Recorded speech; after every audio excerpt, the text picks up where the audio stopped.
What type of people would allow girls to be raped and then have the rapists come back into the country so they can go after more of our citizens? And I say it's unhuman. It's completely unhuman. I'm more critical, I think, of conservatives in the book than I am of the left. And here's why. They're not about equality. They're not about justice. Yeah, that's great marketing.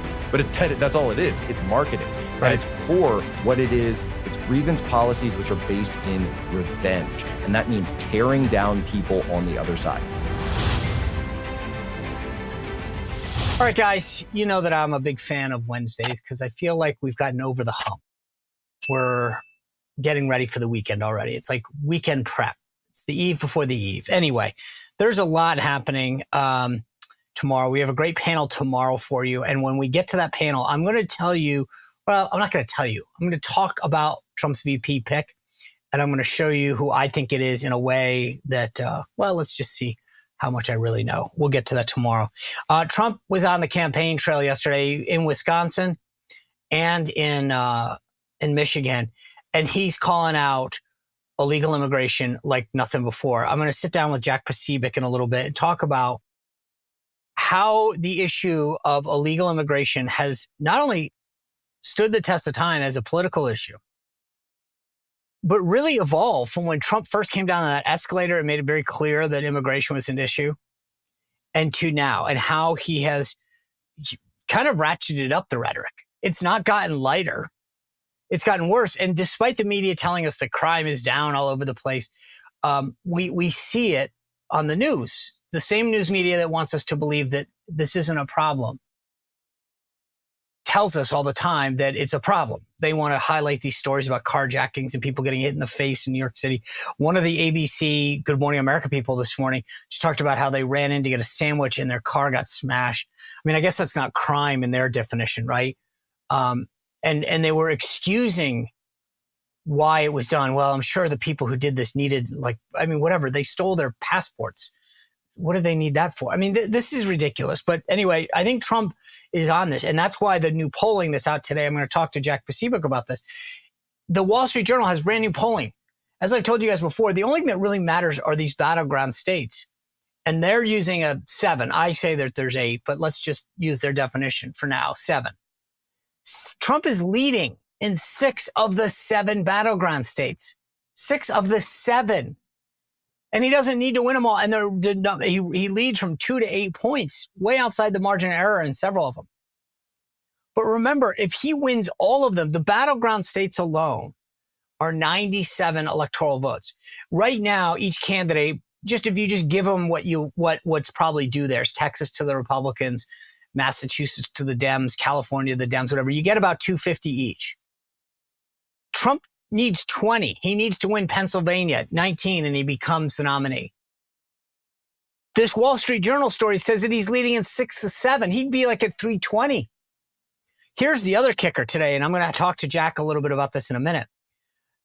2 states in our country allocate their electoral votes by congressional district, Maine and Nebraska. And I'm going to talk to him about that because there's a movement in Nebraska right now to stop that. And why does that matter? Because one of those districts, Nebraska 2, is a district that Biden won. That's one electoral vote that Trump didn't get that Biden did get. Nebraska wants to send all of theirs in a package now, like every other state. This may not seem like a big thing, but if you start running the numbers, you can get to some scenarios where it gets real close, and having that extra 1 or 2, that's a big deal. And I want people to understand this. The interesting thing is when you hear the Democrats talk, and Biden's been out there, they're not countering Trump's his immigration messaging. They're all in on abortion. Yesterday, they tried to say that Florida, a state that Trump won by 2016 and 2020, that DeSantis won big during his reelection, that they're going for because of abortion, because they've got enough signatures now to put abortion on the ballot. The Florida Supreme Court okayed an abortion ballot measure, which is how they think they're going to turn out a ton of people. That's their new strategy. So just keep that in mind. All right. I want to get into it with Jack Posobiec. You know him. You've heard of him before. Veteran naval intel officer. He's got a brand new book called Unhuman's out. He's got a show on Human Events Daily. Let's get into it with Jack. But before I do that, I do want to tell you about two of the amazing sponsors that allow this show to come to you for free every day. Right after that, we'll get into it with Jack. When you lose power, and I'm talking an hour, maybe a week, maybe a month, maybe 2 months, are you going to be ready? I know I am. In my house, I have a Patriot Power Generator 2000X. And if you go to 4patriots.com/Spicer, you can get one too. Here's what I love about it. You can literally bring it inside your house. There are no fumes and no noise. It powers completely off the solar panels that come with it. You can power your refrigerator, medical devices, phones, computers, all of your family's needs. There are 4 outlets plus USB outlets. All of that comes with it.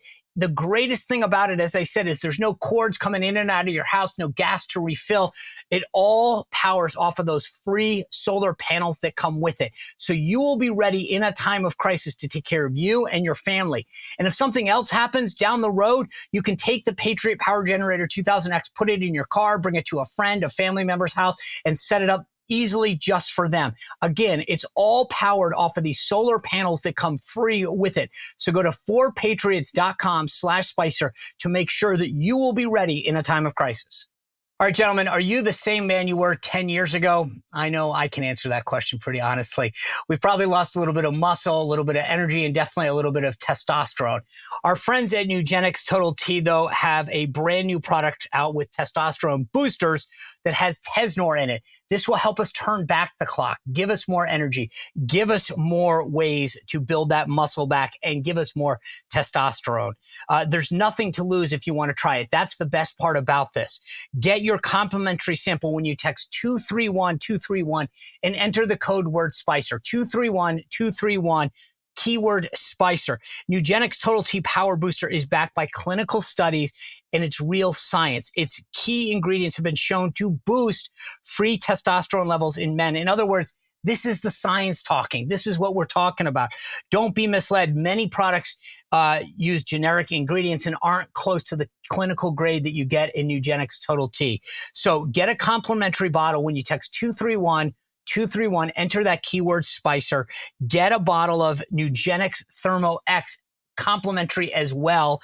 That will help you burn fat. It's a fat incinerator. It's amazing. Text 231231, enter keyword Spicer. Texting enrolls you into automated text messages. Consent not required to purchase. Message and data rates may apply. It is the #1 recommended brand by primary care physicians based on an independent survey conducted by IQVIA 2022.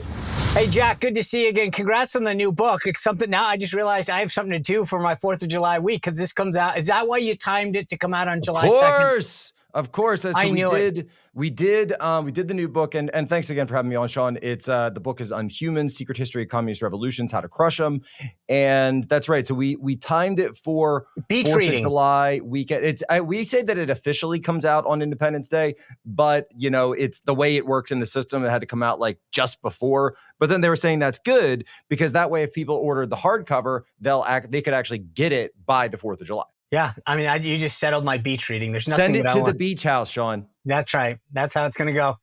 But when I vacation, the one thing I don't want is a bunch of illegals invading my space. Donald Trump yesterday was back on the campaign trail in Michigan. He was in Wisconsin.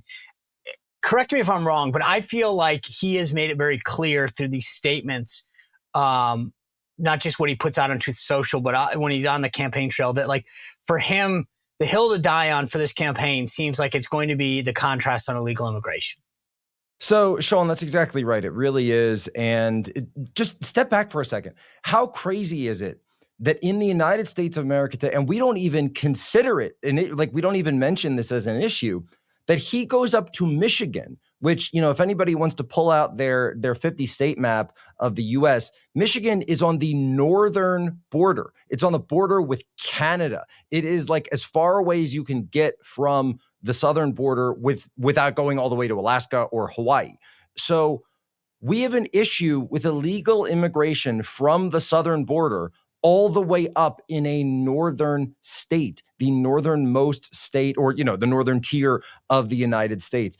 The reason that he's making it the number one issue is just that he's not actually the one who's making it the number one issue. It is the number one issue. And the craziest part of all this is that this is the issue, and you remember, as I remember, all the way back, not even from 2016, but actually from 2015, the very first political speech that Donald Trump ever made as a candidate for office in the 2016 election was specifically talking about this issue. It was his announcement speech, Trump Tower. Everybody remembers it. Don Lemon lost his mind. He was talking about illegal invaders, illegal aliens, committing rape and sexual assault of women and girls. That was the singular issue that he actually launched his entire political career on almost a decade ago. And in a way, it's almost like the world has caught up to him because he saw this almost 10 years ago. The thing that's interesting, I want to just play a clip from what he said in Michigan, because I find a huge contrast. I mean, it's interesting that you bring up 2015, 2016. Let me play for you something that he said in Michigan yesterday and just get you to react, because I'll tell you what I see as the difference once we take a look at this. On day one, I will seal the border and will begin the largest domestic deportation operation in the history of our country. And if other countries say they won't take them back, we're not going to take them back. I will say that, here they come. You're just going to hold on to your britches, because here they come. They're coming back. Hold on to your britches. The thing that's interesting to me is, 2015, 2016, he talks about building a wall, securing the border. Now it's evolved to, we're just going to send people back too. I mean, that's a big change in 10 years for the issue. Well, so there's a number of reasons for this. And you remember as well as I that, in the 2016 campaign, it was that visual promise, the visual, tangible promise of a wall, a giant barrier between the United States and Mexico that became the singular focus of the 2016 election.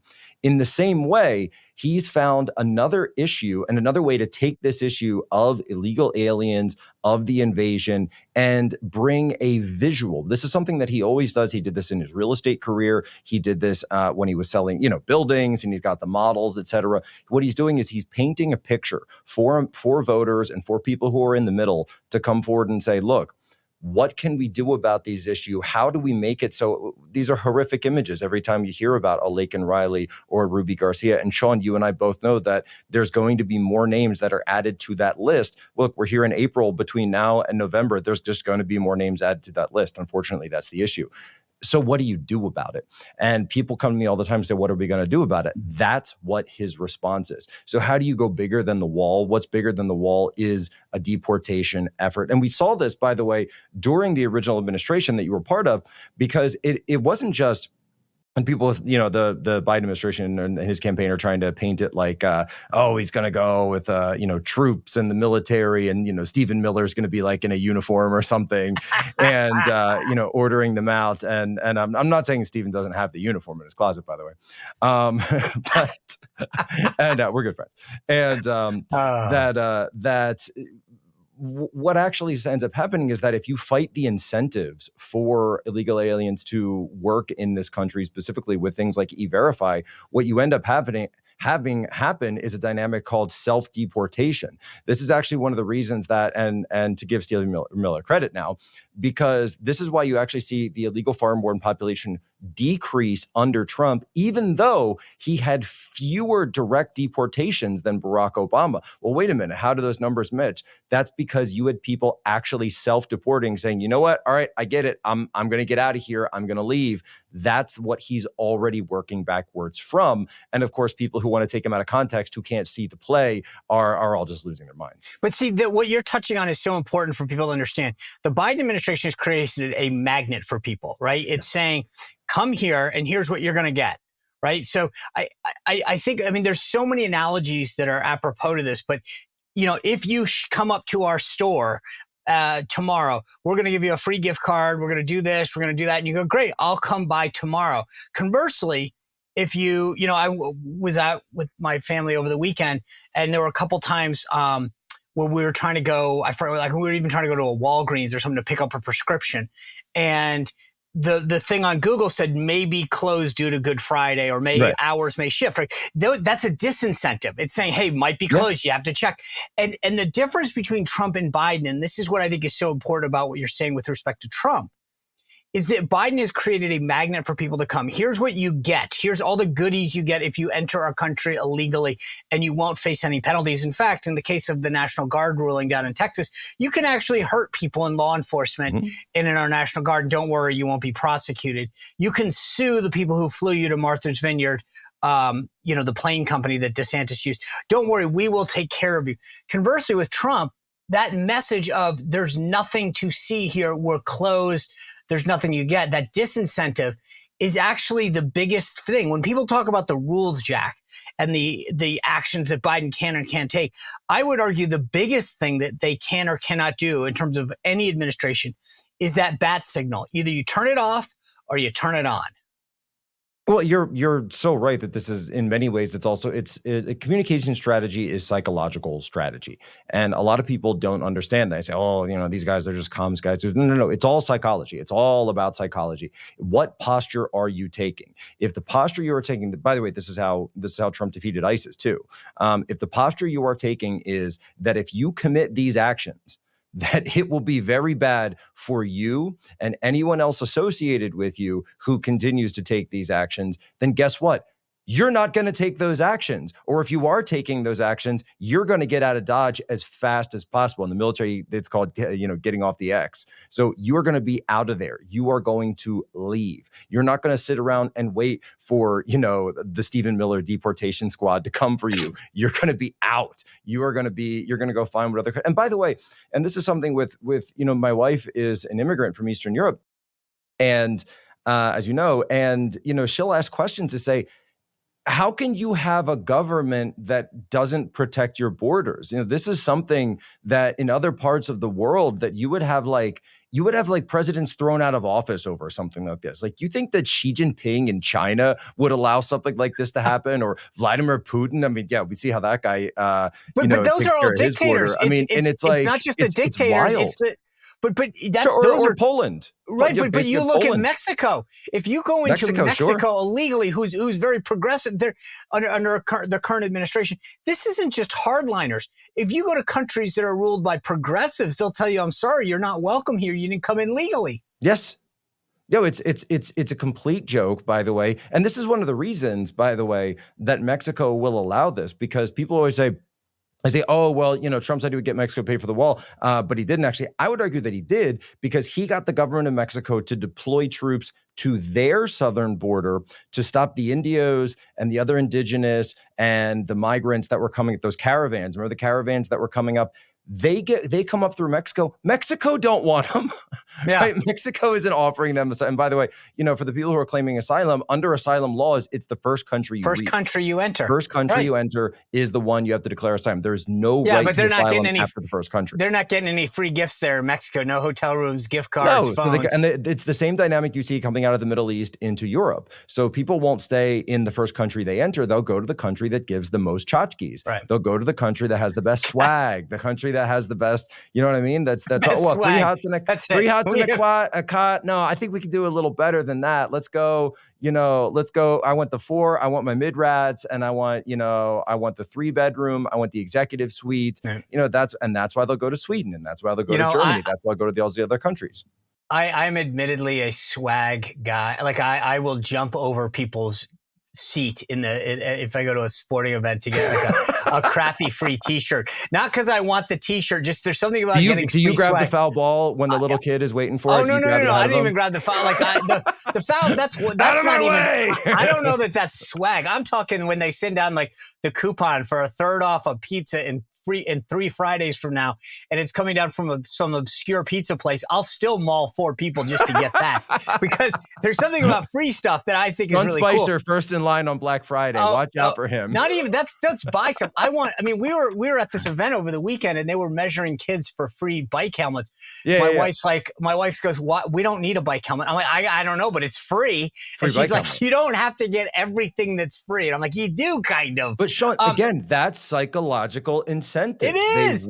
They work on everyone. They work on everyone in the world. It doesn't matter. It doesn't matter, right? When someone says something's free, when someone's saying something obvious. And by the way, if I was living in poverty in one of those countries in Central America and I knew that the United States had left the door open and was saying all this stuff, I would take my family. I would do it in a heartbeat. Of course I would.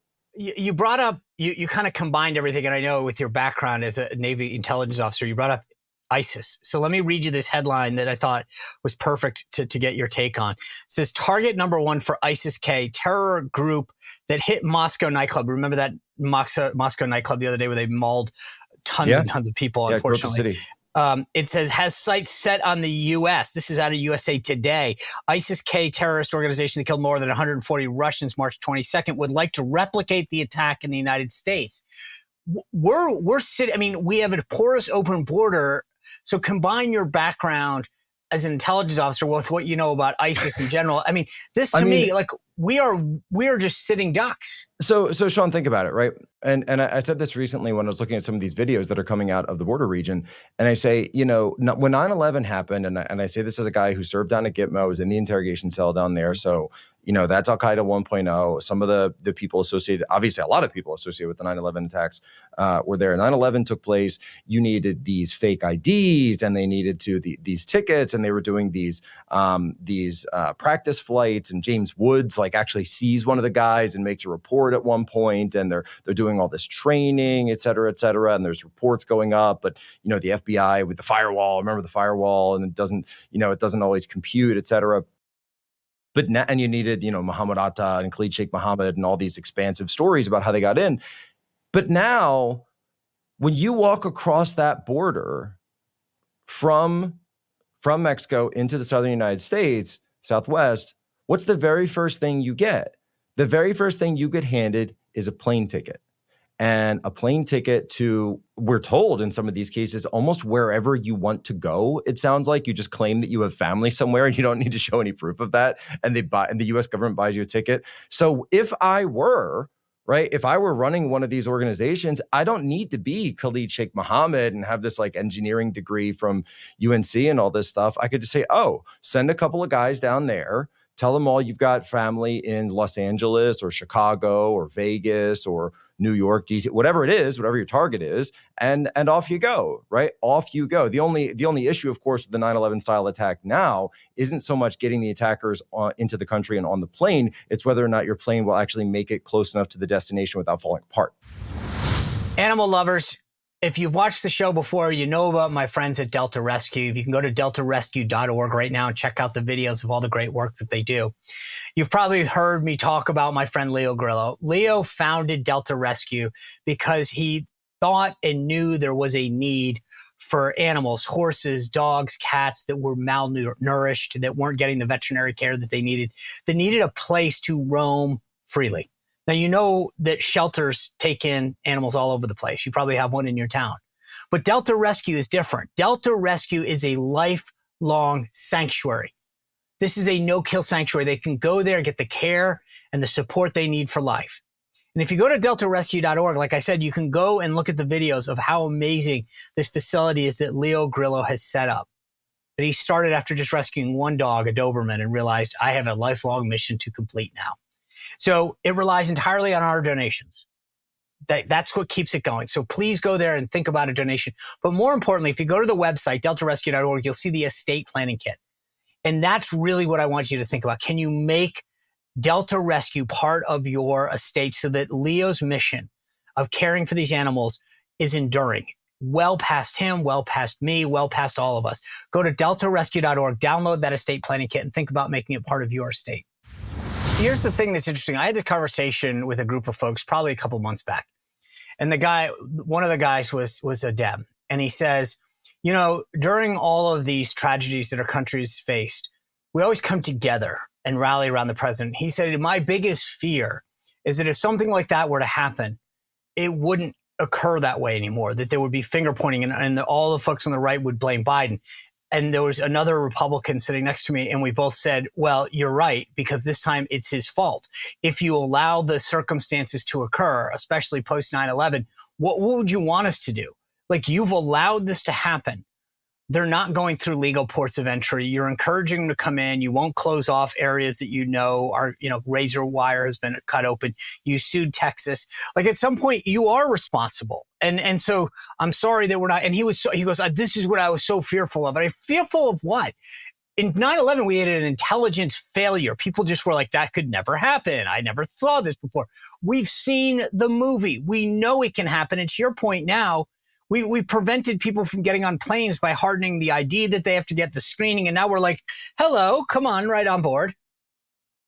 Right. Yeah. You go and it's like cards on the table. We're in, cause like I say, I was in the IC, I was in the military, same as you. So, they've got all my info. So we do the pre-check, we do clear, we do all of it. But if I'm traveling with someone who doesn't have that, right? If I'm traveling with someone who doesn't have that, or even when you sign up for one of those programs, you're doing facial ID. Now you're doing all these checks to get through. You're doing a background check to get into it, all this other stuff. But when, everyone, is this 2 ounces, 3, is that 4 ounces? You better not have 4 ounces in there, or, chucking that off when it's like, it's like baby formula or something. And, we're subjected to that level of security theater when we go to fly, and that level of just abject, just disgusting conditions when you're walking. You have to take your shoes off like you're, like you're some third-class citizen of like some sad country. And then we have these guys come in. We have no idea who they are. We have no idea where they're from. In many cases, they speak broken English, and they're not even like telling you stuff. They can say like asylum Boston, and they walk right in. And we hand them plane tickets. And so, if you want to assess that from a security perspective, it's ludicrous. It's insane. And at some point, Sean, you really have to ask yourself, and this in the book is part of the thesis that we make, that on some level you have to wonder if this isn't deliberate. No. I don't have to wonder. I know. See, this is the problem, Jack, I think, with people on our side. Yes. I pose it the other way, which is, if you're on the left, people tell me all the time, you're so cynical. I can't believe. I go, okay, so then tell me this. If you care about our country, whether it's fentanyl, trafficking, terrorism, crime, and you see all this stuff at the southern border, and you not only do nothing about it, but you go the other way, you sue Texas, you allow the razor wire to be cut, you have the border agents welcome people in, then you have to believe that you're doing it for an intentional reason. Because at some point, when you go to bed at night, and I don't know about you, but my wife will go through a checklist. Did you close the front door? Did you lock it? Did you make sure the lights were? We go down a list to make sure that we've, right? If you didn't, if I go, no, honey, don't worry. I left the door wide open, but don't worry. Nothing could happen. Yeah. You would go, okay, your wife would look at you and be like, what's going on, Jack? Tanya's big on me when we walk away from the car. Did you click? Did you click? But every time we walk away, even if she heard the click, she's asking me if we clicked. But if you didn't, if you said, no, honey, don't worry. I left the windows rolled down. The keys are in it. She would look at you and say, what's going on? I left the key fob right next to the door handle. Right. You would say, okay, this. And so I think that people who don't believe that this is a bigger plan by the Democrats are just ignoring reality, part of the jig. I don't know, but you can't, on your face, with the facts that you have, say that this is not an intentional deal by Democrats to flood the country, because there's two reasons 100%. that I posed. Number one, on its face, it's future voters. Stephen Miller was the one who talks a lot about this. You get asylum, 5 years later, you become a citizen, you get to vote. But it also comes back to people who say, oh, that's real cynical. We never know, blah, blah, blah, blah, blah. Just go to the census alone. And this is the key reminder for everyone. You don't need to be a citizen to be counted in the census. So all these folks flood California, 1 million of them. They get more federal dollars and they get more congressional representation because the census counts bodies, not citizens. Right. And this goes back to a lot of very long-standing precedent in the United States when it comes to non-citizens, as everybody remembers. Or if you actually had like a history class, you would understand some of this and where this precedent comes from the United States Census, which is a debate, by the way, of course, that goes all the way back to the very founding of our country, which, of course, the issue at the time was slavery. It was not illegal aliens. And so the issue before us, and we make this out in the book in Unhumans, because and they say, well, how could you call it Unhumans? Because these policies are unhuman, right? What kind of people would want to stress a country so much in terms of every system, whether it be economic, whether it be healthcare, whether it be housing, whether it be the job market, whether it be labor, all of it, to the point where it was cracking just in order so that they could stay in power? What type of people would allow girls to be killed, Yes. raped, and then have the rapists come back into the country so they can go after more of our citizens? And I say it's unhuman. It's completely unhuman. And it's actually funny enough. If people say like, oh, you're just another conservative, right? Conservative book. And I say, yeah, but I'm making a book. I'm more critical, I think, of conservatives in the book than I am of the left. And here's why. It's because you guys are still sitting there operating under this old operating system. And if I just wish I could push like a software upgrade to say, guys, they're not operating in good faith. These are not the, unintended consequences of good faith decisions. These are the intended consequences of bad faith decisions. Because when you embrace nihilism, when you embrace cynicalism, and when you engage in grievance politics, which are at its root, they're not about equality. They're not about justice. Yeah, that's great marketing, but that's all it is. It's marketing. Right. At its core, what it is, it's grievance policies, which are based in revenge. And that means tearing down people on the other side. And that's it. You're not alone. I mean, when Trump in Michigan yesterday, he was talking about Lake and Riley, and he talked about the fact that, yes, I've called the person that killed her and a lot of these others animals. Let me just play this clip, because I think he goes exactly to the point that you're making. The 22-year-old nursing student in Georgia who was barbarically murdered by an illegal alien animal. The Democrats say, please don't call them animals. They're humans. I said, no, they're not humans. They're not humans. They're animals. And Nancy Pelosi told me that. She said, please don't use the word animal, sir, when you're talking about these people. I said, I'll use the word animal because that's what they are. I'll never forget my vow to her. But you see, I mean, it's the same point, I think, which is at some point when you do something that despicable to another human being, why are we worried about how we refer to them and not the victim? Don't be mean, Sean. Don't use mean language. Don't post mean tweets. No. We don't be offensive. Don't rock the boat. We have to. Their worry concern is about for the offender. They care more about the pronouns. Oh, I'm sorry, the person that killed Lake and Riley, it's they them. What? There's actually something deeper here, and we do talk about this in the book in Unhumans, because what they've actually done is created an inverted system of morality. And in the inverted system of morality that we all live under, and Sean, you and I both living and working in DC, we encounter this all the time. Before you say something, you'll kind of like look over your shoulder, or you'll make some point. You say, well, not that I'm saying there's anything wrong with it. I'm just saying that a lot of these illegals tend to be or Joe Biden having to apologize for calling him an illegal. This is the perfect example, because under the left's system of morality, to rape a woman is not the worst sin. To kill a woman is not the worst sin. The worst sin is to commit a crime against the revolution, to commit a crime against the party, to commit a crime against your loyalty to the regime. And by the way, and this goes back, it's straight Maoist. It's out of the Chinese Cultural Revolution, because then there was this great adaptation of the three-body problem, or at least the first scene was great, because they actually showed for the first time a couple of days ago on Netflix a depiction, like an actual dramatization of what the Chinese Cultural Revolution looked like. And they would put these people's crimes around their necks and hold them up in these struggle sessions in these massive public spectacles. This is pre-TV, really. And so you had to have these massive events, and they were covered on radio, and they were covered on, in newspapers and others. And what it says under the neck, and I speak Mandarin, I lived over there, and it actually, one of the phrases that was most commonly used in these was, believe it or not, it's so counter-revolutionary, right? So you're against the revolution, or one of their favorite ones, Sean, you're going to love this, right-wing extremist. Yeah. Like verbatim states right-wing extremist. so many of the times the answer's staring us in the face. I mean, whether it's the purpose of immigration or the language that they use. And you're right to call out our side, because there are too many times when I find our own people and I'm like, guys, the answer's in front of us. Why are we shocked by this?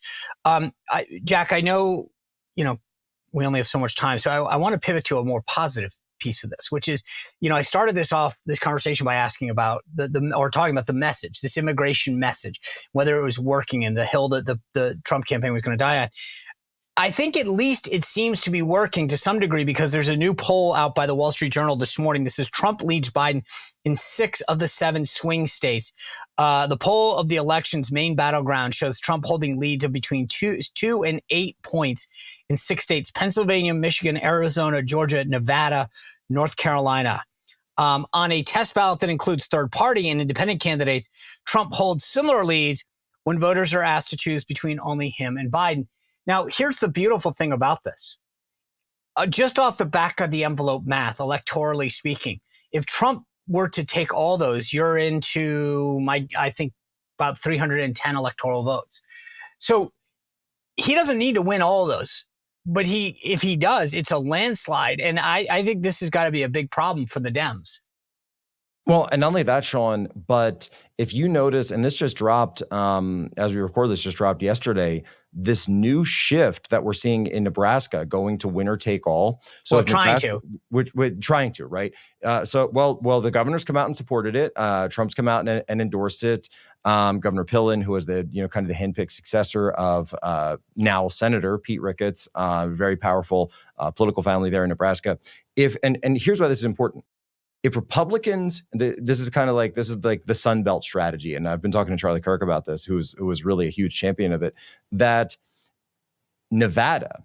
So if Republicans can pick Nevada up, which with the Hispanic swing that we're seeing in the Southwest is very doable now. Now look at it. If Trump takes the entire Sun Belt, that means Arizona, Georgia, and Nevada, runs that all the way up. Now, with Nebraska going winner take all, he can get all the way to this is going to blow your mind, Sean. You ready? He can get all the way to 267 without even winning any of the Rust Belt states or New Hampshire. Yeah. Now, just 269. 269. Yeah. For viewers to understand this real quickly, Nebraska and Maine both split their electoral votes by congressional districts. So you get Maine's they can keep theirs. You can get exactly. And Maine only has 1 week left in their legislative session. Nebraska has to move quickly, apparently, from what I read. But you're right. At least they control everything. And it's a unicameral legislature out there. But so Nebraska has 2 congressional districts, as does Maine. So you get 2 if you win the state, because every state gets 2 because they all have 2 senators. And then you get additional electoral votes based on your congressional district. So right now, President Trump won Maine 2 because he picked off 1 congressional district. So you got 3 votes to Biden last time, 1 to Trump. And in Nebraska, they picked off the 2nd congressional district in the Biden campaign. So it was 3-1. You're right. That helps. Suddenly it's a net 2, right? You've created an entirely new map. And there's a lot of these people who've done the maps where it's 270 to win. There's a bunch of others, and you can get to 269, you throw it to the House. This would actually tilt it back to Trump convincingly. So it tilts it back to Trump, and it makes Democrats have to go in big in Nevada. We already knew Arizona and Georgia were going to be big. It totally shifts the playing field on them, where now they've got to go into states that they thought were safe. And that means all Trump has to do is pick up 1 state. If he gets Nevada, and which Nevada is not usually a state where people think of it as it's like for Republicans, it's like nice to have, but it's not one you need. But if you embrace the Sun Belt strategy, which it looks like he sees it for what it is, and he's always been a great political tactician, and I think people miss that a lot with his stances on so many issues. By the way, that all he needs to do now is win. And remember, in 2016, he flipped all these. All he needs to do is win either Wisconsin, Michigan, Pennsylvania, or, New Hampshire is always right there. He wins just one of them, it's done. Right. And that's what's important. Now, here's the last thing I want to touch on before we go, because that's good news for him. This Nebraska issue, obviously, that helps. if they can get it done, we got to keep an eye on it because, again, their legislative session is going quick. Yeah, it's one vote, but it can actually change so much in terms of the strategy of this because election. I've sat down with enough people, and I never think this is going to happen. But you have to plan for it, right? Which is like anything else. And right now, you can get to a lot of scenarios where it's 269. Bobby Kennedy could throw a wrench into things, et cetera, et cetera. But here's the thing. This morning, the Trump campaign released its March fundraising numbers. And I think a lot of people were on pins and needles wondering how this was going to go. Trump and the affiliated campaigns, meaning his PAC and the RNC, raised $65.6 million in March. And they are now sitting, that's a pretty big deal. So how big of a deal do you think it is to send? I mean, we talk about psychology when it comes to the border, that this signal to everyone, hey, we're going to have enough money to fight and win. Well, that's right, because he's got $90 million now cash in hand. And this is the big headline response as well to that DNC fundraiser that Biden held at Radio City Music Hall, where he had Obama and Clinton, and like Lizzo was there. And then she like quits music the day after. Not a great look for any campaign, by the way. But he had a big cash haul. That was right. $35 million. So now Trump being able to come out and say that we had $65 million for the month. Plus, oh, by the way, he's got a massive single-day fundraiser that's coming up down at Mar-a-Lago, where they say they're going to raise more than Biden in a one-event haul. Right. They're currently saying that it should be around $40 million. Now, we'll see about that. But I would say that if you're on the campaign, and I haven't talked to anyone on the campaign about this, but you'd want to, whatever your estimate is, you'd want to be putting out the lowest number possible, right, to set expectations in case, I don't know, somebody pulls out at the last minute, or somebody decides they don't like a tweet, or whatever it is, how it goes, that, that number stays within the ballpark of what you expected. But of course, the added bonus being that if you telegraph it's going to be 40, and then you come in at 55, or you come in at anything higher, now the headline is blows out expectations. Right. So basically what you're seeing is actually things are going well for President Trump right now. Things are going very, very well. He's had 2 back-to-back weeks. And I would actually state it's kind of inverse. When he has a bad week in court, it's actually a good week for him. Because these cases are working the exact opposite of the way that the entire media and actually a lot of the DC Republican consultants, a lot of whom were telling me that these cases would mean the end of Trump, and that's why we all have to get behind DeSantis. The cases are actually having the complete inverse effect that everyone in DC thought they were going to have, because they look so bad and they look so brazenly ridiculous. Like, you've got this judge up there, and it's like his whole family is making money from the Democrat Party, and then Trump says something about it, under the First Amendment, and he's got a right to say, hey, you seem pretty biased. Your entire family is taking money from like Adam Schiff and Letitia James and all this stuff. Like, the people who are actually bringing the case against me, seems like there's some bias here, which, by the way, of course he has a First Amendment right to call all of that out. And then they slap a gag order on him, and I'm like, this is perfect. By the way, Sean, I'm in the camp where, like, I think so backwards on this. Like, I want Letitia James to try to take Trump Tower. Please try to do that. Could you imagine with the police, like the police tape in front of the famous doors of Trump Tower? Oh my goodness. It always backfires on him. On them, rather, every time they try to do so. Anyway, Jack, congrats on the new book. Unhumans is the name of it. It's available now for pre-order, and pre-orders are so crucial to the success of a book these days. Please go out, hit that order today, and you'll have it just in time for your beach reading. Jack, thanks for joining us. Have a great week. Appreciate it, Sean, and so much. And last point on that, this book doesn't just complain. It gives you a system and tools and solutions for what to do about it and how we can win. And it's a simple word. It's called reciprocity. The iron law of exact reciprocity. So to all the people out there worried about the lawfare and the targeting and the articles being written about them, get ready, because it's coming your way next. All right. Thanks, Jack. I appreciate it. God bless, Sean. All right, folks. What a great chat with Jack. Tomorrow, as I mentioned, a great panel discussion coming your way.